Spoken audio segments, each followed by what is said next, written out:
আমার দুইটা বাচ্চা, ছোট ছোট, একজনের বয়স 7.5 বছর, একজনের বয়স 1.5 বছর। তো আমি দুইজনের নামে আলাদা আলাদা ভাবে কিছু গয়না কিনছি, দুইজনের নামে আলাদা আলাদা। তো আর আমার নিজের নামে 1 ভরির একটু বেশি গয়না আছে। যেহেতু ওরা ছোট, তো ওই হিসাব অনুযায়ী ওদের গয়নাগুলা বর্তমানে আমার কাছে আছে। তো এখন কি আমার উপরে জাকাত হবে কিনা? এটার মোট পরিমাণ গয়নাগুলো কেমন? ওদের নামে আলাদা আলাদা কিনা? এটার মোট পরিমাণ আর কেমন? অনেকে মোট পরিমাণ 7.5 ভরি হবে না। জি, ঠিক আছে, সাথেই থাকুন, আমরা জানাবো ইনশাআল্লাহ তাআলা। মুহতারাম, আমরা জি, পূর্বের যে প্রশ্নের উত্তর শুনছিলাম। যে স্বামী যদি মারা যায় তাহলে স্ত্রীরা 4 মাস 10 দিন শোক পালন করবে এবং কোনো মানুষের জন্য অন্য কোনো মানুষ 3 দিনের বেশি শোক পালন করবে না, কিন্তু স্ত্রীরা স্বামীর জন্য 4 মাস 10 দিন শোক পালন করবে। নাকফুলের বিষয় এখন শোক পালন করার ক্ষেত্রে আমাদের দেশে প্রচলিত রয়েছে যে স্বামীর মৃত্যুর খবর পাওয়া মাত্র নাকের ফুল খুলে ফেলতে হবে।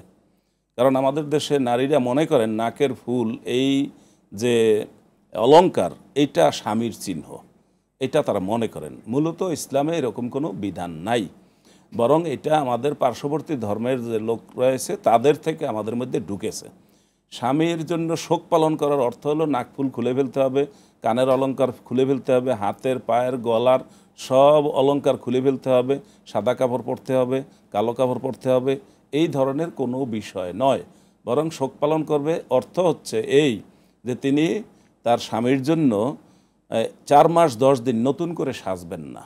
তিনি সাধারণত প্রয়োজনের বাহিরে বাসা থেকে বের হবেন না। তিনি 4 মাস 10 দিন নিজের সন্তর্পণেই থাকবেন এবং কোনো অলংকার তাকে খুলতে হবে না। জি মুহতারাম, আমরা ফোনের মাধ্যমে যে প্রশ্নটি পেয়েছি, একজন বোন জানতে চেয়েছেন তার সন্তানদের নামে এবং তার নামে স্বর্ণ রয়েছে যেটার পরিমাণ 7.5 ভরির কম, তিনি যাকাত আদায় করবেন সবগুলো মিলে তিনি তার সন্তান, 2 সন্তানের জন্য যা কিনেছেন, নিজের কাছে যা আছে সবগুলোর মিলে তিনি বলছেন যে 7.5 ভরি হবে না। আর যদি 7.5 ভরি হয় তাহলেও তিনি যদি তার সন্তানদেরকে সেটা মালিক করে দেন, অবশ্য তাদেরকে সমানভাবে মালিক করতে হবে। কাউকে একটু কম দিবেন, কাউকে বেশি দিবেন, এটা দেওয়া যাবে না। এমনকি জীবদ্দশায় মাতা পিতা জীবিত থাকা অবস্থায় কোনো সন্তানকে কোনো সম্পদ, কোনো দ্রব্য যেটার মূল্য রয়েছে সেটা যদি তারা দিতে চান তাহলে ছেলে মেয়ে ছোট বড় সবাইকে সমান দিতে হবে, এটা পার্থক্য করতে পারবেন না। তো তাদেরকে যে এই সম্পদ দেওয়া হয়েছে, মালিক করে দেওয়া হয়েছে, সেটা তারা প্রাপ্তবয়স্ক হওয়ার আগে জাকাত দিতে হবে না। আর তিনি নিজের যে অংশটা রয়েছে সেটা যদি 7.5 ভরি হয় তাহলে দিতে হবে। 7.5 ভরির যেহেতু কম আছে সেক্ষেত্রে তার জাকাত আদায় করতে হবে না, কোনোটাই দিতে হবে না।